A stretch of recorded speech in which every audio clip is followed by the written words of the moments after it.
next topic is Wargaming Space Power, and our next speaker to cover this topic is Michael, aka Ludes Martindale. He is the director of the Space Education Committee at the Space Force Association.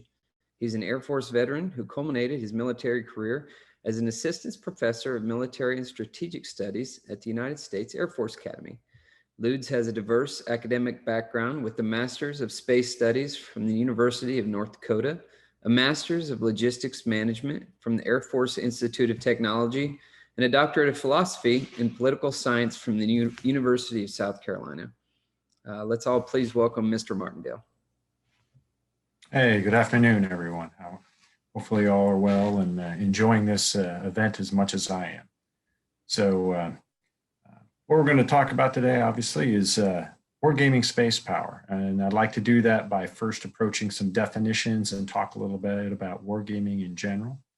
And then about what you can do analytically with wargaming, along with a specific example. And then talk about how we can apply that within the space domain and how important that is. And then I'm going to actually draw from some of one of the previous discussions by Dr. Adams, who was kind enough to share one of his slides with me and to kind of use it as a framework for talking about what can be done for the space domain and how we could apply this wargaming method as an analytical method to help push forward the things that we're talking about today.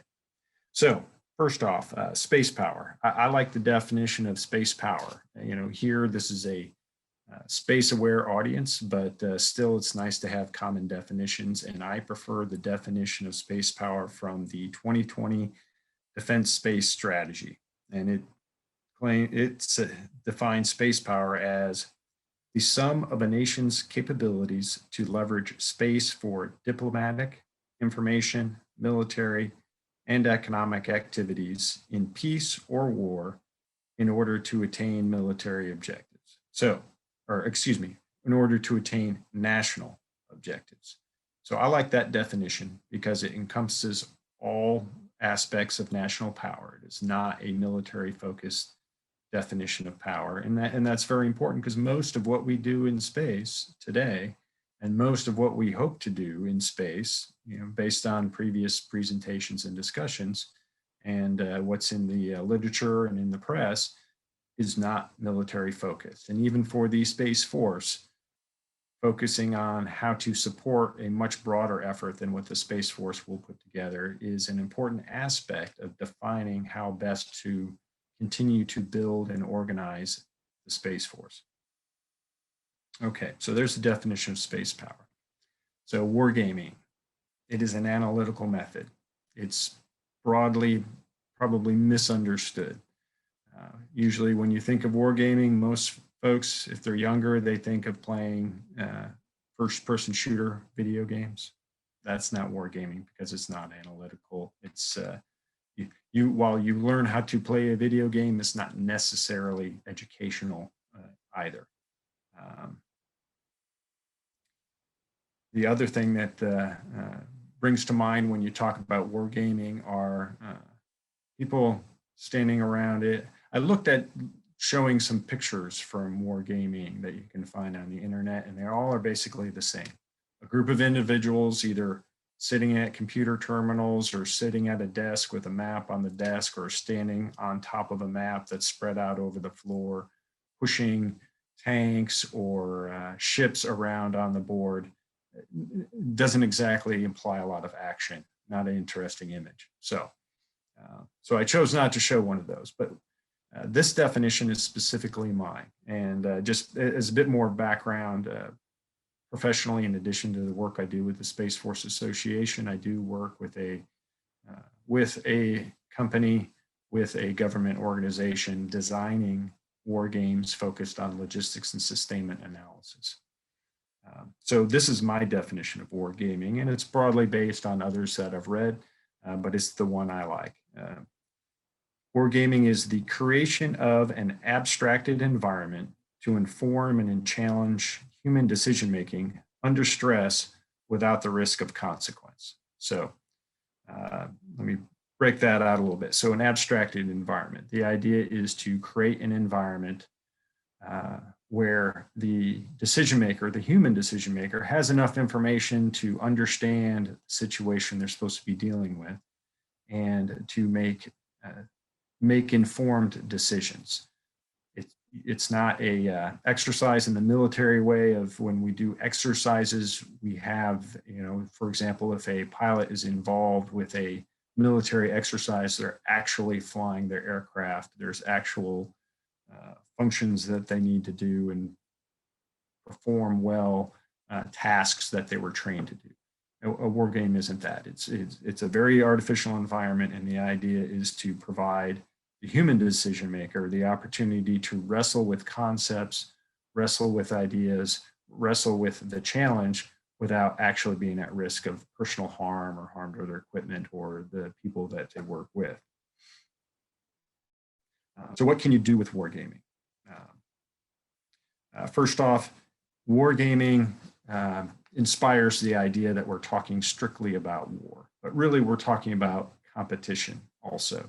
So there's one scholar who uses wargaming in his classroom is Phil Sabin, and he prefers the term conflict simulation, which I actually prefer to wargaming. I'll continue to use wargaming here because it's the more commonly understood term.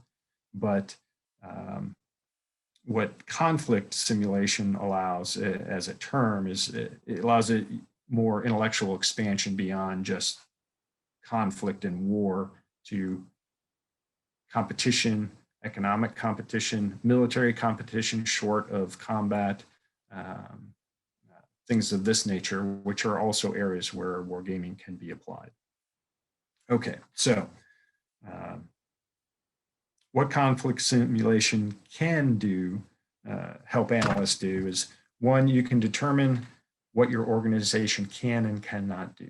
So by being presented with a situation, it forces those participants in the war game to sort through what you're actually capable of doing based on the capabilities that your organization possesses, both in technology and human capability, and the capacity in which you have those capabilities. So to use a war example, if I know part of my solution probably will involve the B-21, how many of those, having one is important, but how many I have also helps define what I'm capable of doing and what I can't do if I'm looking at using that type of capability to achieve my objectives.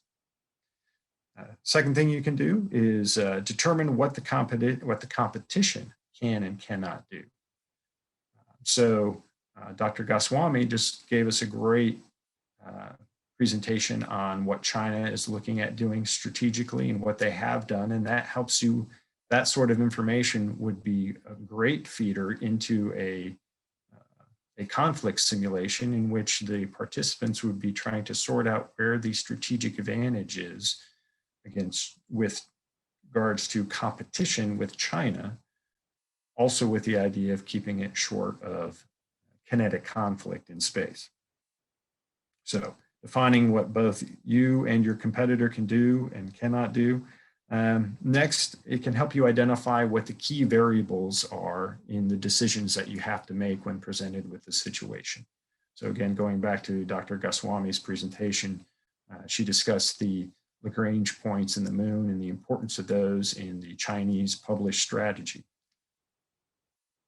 If you look at things that have come out of scholars in the United States, those are also key features, geographic features in space for any approach where you're going to explore extensively in space and extract resources.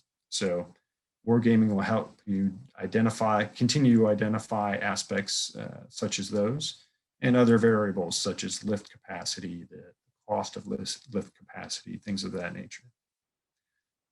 So that's identifying the variables which most influence the probability of success for what you're trying to achieve. Next, wargaming can help you comprehend where the strategic advantage exists. Previously, Mr. Sunby discussed Andy Marshall and the Office of Net Assessment. Wargaming was a key feature of their analytical process to identify where the United States would have strategic advantage over the Soviet Union, and wargaming and the analysis that came out of multiple war games helped develop the concepts and ideas of the revolution in military affairs that Eric referenced, and the U.S. response to create those strategic advantages. Okay, so those are some four big things that wargaming can do. Determine what you can do, what you can't do, your competitor can and can't do, the key variables in the situation, and where strategic advantage lies. Now, those four things can combined to collectively provide, assuming that you conduct enough war games on the same or similar scenario, to create what I call organizational iteration, and can help you identify areas for further analysis. So out of a war game, you would want to identify, for example, if you identified a key variable in the situation, but you maybe didn't understand that variable as well as you'd like to, this would be a situation where you might apply modeling and simulation, those sorts of analytical concepts, in order to better understand that variable. All right, so that's what wargaming can help you do. One thing I have to say, otherwise I'll lose all credibility in the wargaming community, which I prefer not to do, is say that one thing that wargaming cannot do for you is tell you what the answer is, the capital T, the answer. It helps you understand where the answer might lie and key aspects of the answer, but it doesn't give you the singular answer. Think of it, if you have a background in quantitative research. In quantitative research, your N, the number of samples that you have, is very important in order to get validity for your analysis. Well, a war game is an N of 1. So every time you iterate the same war game, you increase your N, but to get to a high enough N to get to that quantitative surety or validity in your analysis is very difficult to do. Okay, so that's what wargaming can help you with as an analytical method. So let's specifically take that and apply it to military wargaming. So during the interwar period for the United States between World War I and World War II, and I know I'm going way back, but that was a profound period of innovation, both technological and organizational innovation, and a key historical case study for wargaming is the Naval War College and their use of wargaming over the course of over a decade during that period to look at how to fight a Navy, specifically how to use the US Navy most effectively, and specifically in the Pacific, and even more specifically as they developed the concepts for how to use the aircraft carrier, which was a combination of several new technologies, the aircraft and the ability to launch and land aircraft off of a ship in reasonably large numbers. And what resulted from their iterative wargaming over decades is they developed their strategy for the Pacific. And despite the initial surprise of Pearl Harbor, most of the strategic concepts for how to use the aircraft carrier were already developed by the start of the war. And the transition from, because in World War I, the concept was that the battleship with the big guns was the key feature of the Navy. That thinking transitioned in the US Navy to placing the aircraft carrier at the center of the fleet and using it as the primary method for projecting force against another fleet. That all developed during the interwar period. So from a strategic standpoint, that was a major change in how the Navy fought. Along with that, they also looked at how to conduct logistics and sustainment to support that strategy. Which infrastructure was required? Where was it needed? What were the sea lines of communication that were most important to protect in order to support the strategy? What prepositioning was required? What what were the key geographical features, in this case, the key islands, which needed to be held and maintained in order to support the strategy, or in many cases, islands that needed to be captured. So that's an aspect. I already talked about the aircraft and the aircraft carrier, but there were sub-studies on that today we call science and technology war games, where you're assessing the future value of emerging technologies. So, which can help you decide. The Navy was at a point where it had to decide: do I invest more in better battleships, or do I invest in this new technology, the aircraft carrier and the aircraft? And the war games allowed them to identify the strategic advantage and then decide where to spend the government funds on ships. Because if they hadn't done it then, they wouldn't have the carrier force that won the naval war in the Pacific in the 40s, if they hadn't invested in the 30s on that. And finally, I'm calling it education and experience. So over the course of 2 decades, it wasn't just one officer or 2 officers who went to these war games and participated and learned from them. It was most of the officer corps that led the effort in the naval fight in the Pacific had participated in one or more of these war games. So while one individual only got one snapshot, maybe 2 of a war game, so they got that one look at those key variables, that one look at potential options for strategies and how to sustain them and which technologies to leverage.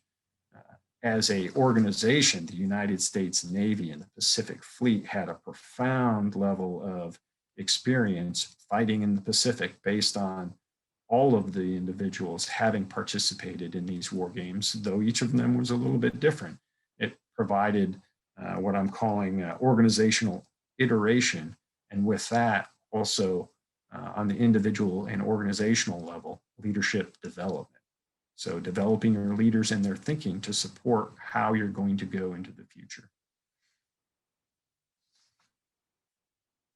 Okay, so for the space domain then, certainly industry has some areas where they could leverage wargaming to decide where they want to compete with other corporations in a democratic capitalist system such as our own, or if they wanted to compete with companies from other nations, such as those that Dr. Goswami mentioned in her presentation. In academia, wargaming is a great educational tool. At the Air Force Academy, I created a course to teach cadets wargame design, but I also use wargames in the classroom to teach specific concepts, strategic concepts along the way. So it's a tool there, but where I want to focus is on the Space Force and U.S. Space Command.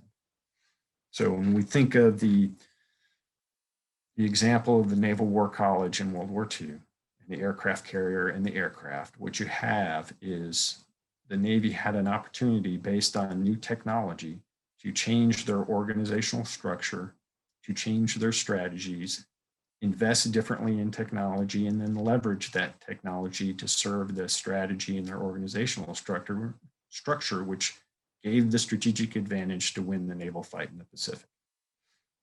The Space Force and its partner, U.S. Space Command, can leverage wargaming for the same types of things.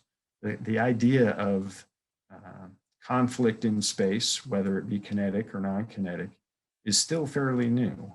And so using wargaming as a tool to explore what you can actually do, what you cannot do based on the technologies and the capabilities, the capacities that you have. The same for potential adversaries or competitors. What can they do? What can they not do? Where does your strategic advantage lie? These are the things that the Space Force and U.S. Space Command should be looking at through their war games. And they do have war games that they conduct, but they're not very frequent. And so there's potential to really leverage wargaming as an analytical tool to improve and refine the thinking for both the Space Force and U.S. Space Command. And it includes looking at logistics and sustainment. The Space Force in its capstone doctrine document that it published back in August has the Space Mobility and Logistics Mission. And when you go back to Matt Anderson and Lieutenant Colonel Ladd's comments, that's really what they're talking about is space mobility and logistics. Well, a portion of it, not the entire thing, but this is a brand new mission area that needs to be explored in order to guide investment and operations and organizational structures to do it well. So big opportunities for the U.S. Space Force and U.S. Spacecom. So now I'd like to just briefly, I'm going to bring up one of the slides from Dr. Adams' brief, because as he was discussing this, it really brought home the ideas that I'm talking about for me. So this structure that he shows with the policies, technologies, infrastructure, missions, influence, economy, and population, this is actually a construct that you could use to design a war game to help inform this oracle's effort. Dr. Adams explained that the oracles right now is kind of it looks like a castle, but if you walk behind, it's really a beautifully painted piece of cardboard with a 2x4 holding it up. And that's good to acknowledge. To build the analytical and cognitive infrastructure behind the visualization that currently it provides, wargaming can help you identify where key variables are by bringing in experts with broad backgrounds, but some common understanding of the situation that you are coping with to help build the structures and identify which variables need to be included in each of these areas and how those variables interact so that they can be better modeled in a software tool such as this. And that's a challenging process. So I applaud the work that's going on here. And I understand because the company that I do work for is primarily a software company. I'm kind of a one-off as a conflict simulation expert. So this is an interesting concept and an example along with the competition with China, the development of concepts and doctrine for U.S. Space Force and U.S. Space Command, in which wargaming could serve as one of several analytical tools, which when combined can really help you better understand your situation and how to find that strategic advantage in order to achieve, in the case of the nation, national objectives, in the case of Oracle, organizational or organizational objectives for building out a modeling and simulation tool, which would inform further analysis. So that was a lot. So I'm going to break here and stop sharing. Roger that. Dr. Martindale, thank you so much for this. I keep saying it to all of our speakers because it's true. I'm really grateful that y'all are here and providing this kind of insight. I posted the capstone document that you just referenced in the chat. I don't see you. Are you still here? I am. Oh, there you are. Okay, good. We have a lot of participants. This is actually near a record for us. They're all on this at the same time, and I couldn't find you all of a sudden. That was very. That's all right. All right, good. So I grew up in Bremerton, Washington. We have a whole lot of aircraft carriers and battleships that used to go through there, especially during the days that you were talking about, World War II. And prior. So I'm very aware that the expectation was you would use the battleships as your primary, and then those guys who are flying, we'll worry about them later, right? But those aircraft carriers, we'll see what happens. We'll see. My grandfather would have a lot of stories about the differences between battleships and aircraft carriers. It's fascinating to hear that the Naval War College did all of those simulations, those wargaming tools beforehand. I didn't know that. That was really interesting. So now let's take us to where we are today. We don't really have the cadence, and I would say the thoroughness of what a Space Force is able to do, capable of doing. We heard today that there's some new capabilities that might come online. I don't have a clearance. I know that my stuff has been submitted for some wargaming exercises, but I've never known the result of those. I'm super curious, but I don't want to have a clearance. So those war games are kind of necessary in that calm period between World War I and World War II. And I would argue that they are necessary now while we are in a calm period. We haven't had a space war, and we don't want one, but we need to be planning for what does that look like. So how do we start getting this conflict simulation cadence built? How do we start doing that? And who needs to participate in that? Okay, so if you want to talk specifically for the military services, the Space Force and U.S. Space Command, from the war games that they do, they have the Space Flag, which is kind of war game, kind of exercise.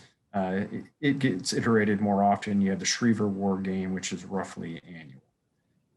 If you want to, because of the effort required to do more frequent war games, you need either a physical or virtual environment with a known structure for the game, and then experts set in place to build the scenario and build what we call the injects, which are changes to the scenario. Okay. As a baseline, so you don't have to create those things every time. And then what that allows you to do is capture intellectual capital of individuals. So with this group, I would want to take, just looking at the faces on the screen, I would want to capture you to represent maybe the civilian thinking on, US civilian thinking on space operations. I would want to use Dr. Goswami as a member of the Red Force, which represents the competitor. The bad guys, right? Well, the competitors aren't always bad. Okay. Right? The competitors are sometimes someone you work with sometimes and you compete with at other times, and that's the way it is. And that's the way it is with China. We agree with them on many things, and some things we don't. So, and then I would take General De Palmer, who his name is on the screen, and I'd want him on the Blue Force because of his background in operational military planning and his knowledge and previous participation in those same space war games that I just mentioned. And by providing a known infrastructure, which is what the Naval War College did, they had a team of experts who their job was to run the war game. And then adding on the intellectual expertise in the different areas where you need it to address the situation, and then having a known structured reporting format to get to not just senior leaders who need it to help make decisions, but to participants and those who may be interested in the outcome so that they can also learn. Terrific. I could have this conversation, delay our entire day. I'm super interested in it, but we have to move on.